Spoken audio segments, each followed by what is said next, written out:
बिस्मिल्लाहिर्रहमानिर्रहीम। अस्सलाम वालेकुम दोस्तों, उम्मीद करता हूँ आप सब खैरियत से होंगे। आज की हमारी वीडियो का टॉपिक है पेट की गैस का इलाज।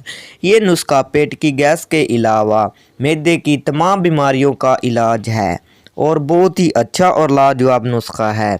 आपने पेट के गैस के बहुत ही पहले नुस्खे खाए होंगे, शायद आपने ये नुस्खा इस्तेमाल नहीं किया होगा। इस नुस्खे में थोड़ी सी मेहनत है पर मुजरब और लाजवाब नुस्खा है।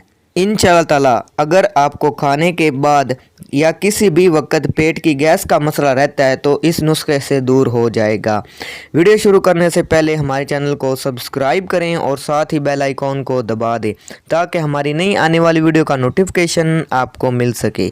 तो चलते हैं वीडियो की जानिब। तो नुस्खा नोट कर लें। आपने अजवाइन लेनी है और लीमन का रस लेना है। अजवाइन आपने 4 तोला लेनी है और लेमन का रस आपने हसब ज़रूरत लेना है। तो पहले आपने अजवाइन को अच्छी तरह साफ़ कर लेना है ताकि इसमें धूड़ ना हो। तो साफ़ करके आपने लेमन के रस में आपने अजवाइन को भिगो देना है। आपने इतना लेमन का रस डालना है कि अजवाइन मुकम्मल लेमन के रस में डूब जाए। तो आपने ये 2-3 दफ़ा करना है। आपने 2-3 दफ़ा लेमन के रस में अजवाइन को भिगो देना है। जब अजवाइन खुश्क हो जाए तो आपने इसे बारीक पीस लेना है और संभाल कर रख लेना है। फिर आपने इसमें नमक स्याह डाल देना है। अगर आपको हाई ब्लड प्रेशर का मसला है तो आप इसमें नमक ना डालें। फिर आपने तमाम दुआयात का सफ़ूफ़ कर लेना है और 1 ग्राम हमरा ताज़े पानी के साथ आपने सुबह और शाम को खाना है।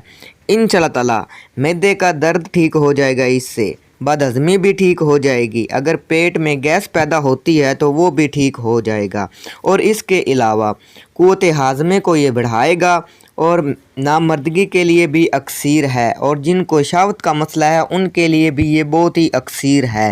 तो आज का नुस्खा आपको कैसा लगा? अगर वीडियो आपको पसंद आए तो आपने इसे ज़रूर लाइक करना है, चैनल को सब्सक्राइब करना है और दुआओं में याद रखना है। अल्लाह हाफिज़।